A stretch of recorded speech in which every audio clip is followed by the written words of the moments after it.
بسم اللہ الرحمن الرحیم الحمد للہ الذی کفا وسلام علی عبادہ الذین اصطفیٰ اما بعد۔ ایک صاحب نے ہم سے پوچھا کہ بھئی ایک عالم انہوں نے اپنی تقریر میں یہ کہا کہ فرعون، حامان اور ابو لہب ان کا نام لینے پر بھی ایک حرف پر 10 نیکیاں ملتی ہیں۔ تو بولے میں بڑا پریشان ہو گیا۔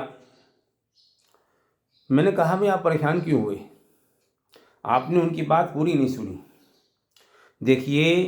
نبی اکرم صلی اللہ علیہ وسلم کا ارشاد ہے، جب قرآن پاک کی تلاوت کی جاتی ہے اخلاص ظاہر کے ساتھ تو قرآن پاک کے ایک ایک حرف پر 10 نیکیاں ملتی ہیں۔ فرمایا نبی اکرم صلی اللہ علیہ وسلم نے کہ الف لام میم یہ 3 حرف ہیں، جب تلاوت کرنے کی غرض سے بیٹھے گا انسان اور الف لام میم کہے گا تو اسے جتنا خلوص ہوگا اس کے اعتبار سے 30 نیکیاں مل گئیں۔ اچھا اب رہا یہ کہ فرعون، حامان، ابو لہب ان کا نام لینے پر ہر حرف پر 10 نیکیاں۔ تو دیکھیے اللہ تعالیٰ نے ان کے واقعات کو، فرعون کا واقعہ ہو، حامان کا واقعہ ہو، ابو لہب کا واقعہ ہو، قرآن پاک کے اندر بیان فرمایا کہ انہوں نے اپنے وقت کے نبیوں کے ساتھ کیا معاملہ کیا۔ فرعون نے خدائی کا دعویٰ کیا، حامان جو تھا وہ کس طریقے کا تھا آپ جانتے ہیں، اور ابو لہب تو حضور اکرم صلی اللہ علیہ وسلم کا کتنا سخت ترین مخالف تھا آپ نے اندازہ کیا۔ تو اللہ تعالیٰ یہ قرآن پاک کے اندر ان کے واقعات کو بیان نہ کرتا تو ان کا نام تک لینے والا کوئی نہیں ہوتا، ان کو کوئی جانتا بھی نہیں۔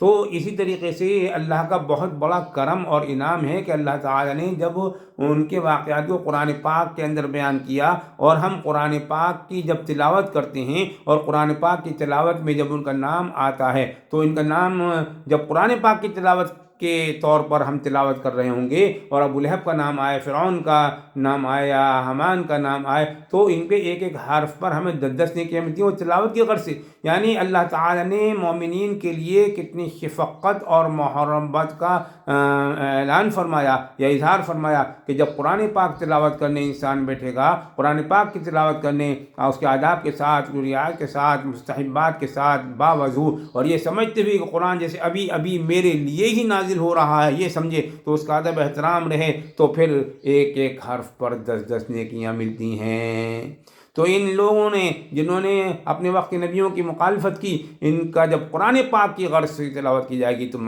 بات ان کے نام کی نہیں ہے، بات اللہ تعالیٰ کے کلام کی ہے، اس کی عظمت کی ہے، اس کی رفعت کی ہے، اس کی جلال کی ہے، اس کی کبریائی کی ہے کہ جب ہم اس کی کبریائی نے احساسات کے ساتھ قرآن پاک کی تلاوت کرتے ہیں تو ان کے جب نام آتے ہیں تو ان میں بھی اللہ تعالیٰ ہمیں اپنے فضل سے ایک حرف پر 10 نیکیاں عطا فرماتا ہے، یہ اس کی حقیقت ہے۔ تو